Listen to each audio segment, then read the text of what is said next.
नमस्कार, मैं मनीषा शिरडोनकर, मध्य प्रदेश कांग्रेस कमेटी की प्रदेश महामंत्री, इंदौर से।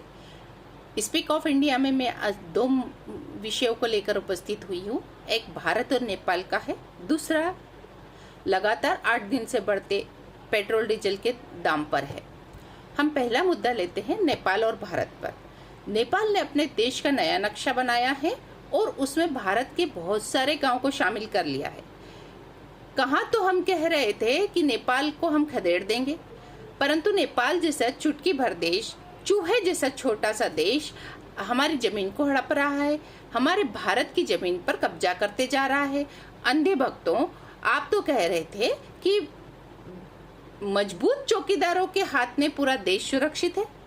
जरा नेपाल को संभाल लो।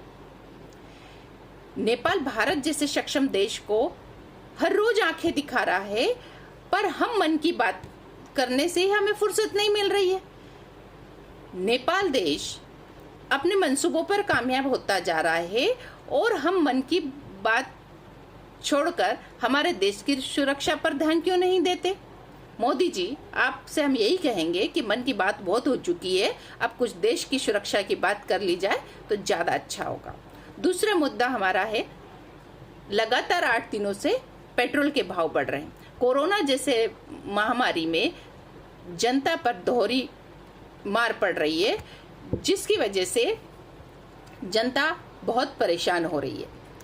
आज अंतर्राष्ट्रीय बाजार में कच्चे तेल की कीमत गिरने के बावजूद मध्य प्रदेश की जनता पर दोहरी मार पड़ रही है। अव्वल तो सस्ता पेट्रोल डीजल नहीं मिल रहा है, क्योंकि हमें मिलना चाहिए।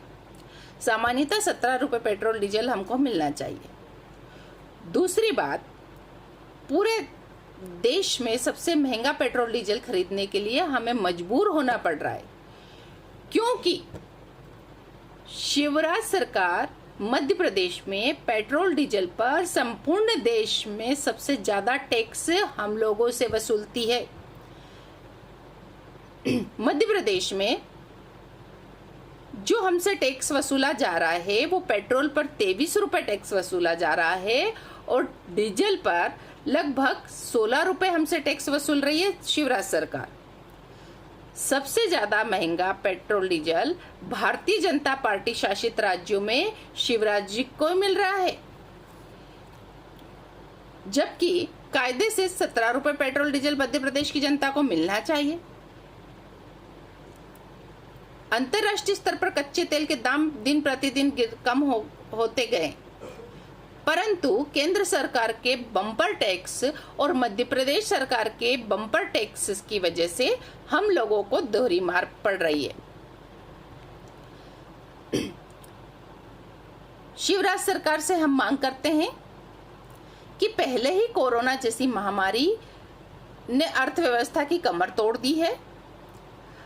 आम जनता पहले रोजी रोटी से मोहताज हो गई है, उस पर आपका ये बम्पर टैक्स आम जनता पर पड़ रहा है। आम जनता को राहत दें, पेट्रोल डीजल के टैक्स आप कम करें, और वो दिन भी शिव मामा आप जरूर याद करें जब आप साइकिल पर पेट्रोल डीजल के भाव बढ़ने पर घुमा करते थे। क्या आपकी साइकिल शिव मामा पंचर हो गई है? अगर आप अभी नहीं संभले और आपने ये बम्पर टैक्स कम नहीं किया तो आने वाले समय में आपकी सरकार की साइकिल पंचर हो जाएगी और वो जनता पंचर कर देगी। उसके पहले आप महंगाई की दोहरी मार से जनता को बचाएं, क्योंकि पेट्रोल डीजल के भाव बढ़ते हैं तो हर चीज के भाव बढ़ते हैं, महंगाई आसमान छू रही है। इसलिए हमारी आपसे मांग है कि पेट्रोल डीजल पर इतना बम्पर टैक्स नहीं लिया जाए और इसे कम किया जाए। यही आज की हमारी मांग है। जय हिंद, जय भारत।